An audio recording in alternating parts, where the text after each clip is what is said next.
Welcome to the Learning Pines YouTube. We hope this video helps. In this video, I will explain how to connect Bluetooth in your Prado. First, ensure your vehicle is safely parked to avoid any distractions. Next, grab your mobile phone and turn on its Bluetooth function. Then, navigate to your Prado's audio system and locate the setup menu.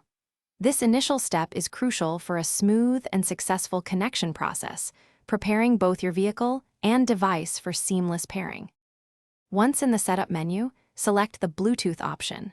From there, you will typically see an option to add new device or pair device. Choose this to begin the search.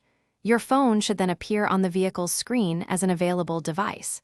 This step is where your Prado actively looks for nearby Bluetooth signals, making it ready to link with your personal mobile device.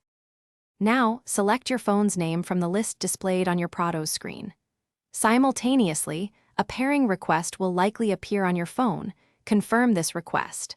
If prompted, enter the PIN displayed on the vehicle's screen into your phone.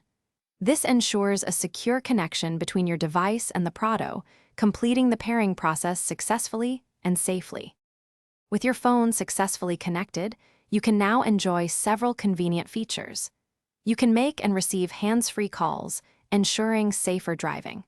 Additionally, you can stream audio directly from your device, playing your favorite music or podcasts. Remember, you can easily adjust the volume using the controls on your steering wheel for added convenience and focus on the road. Thanks for watching. Consider subscribing if we helped you.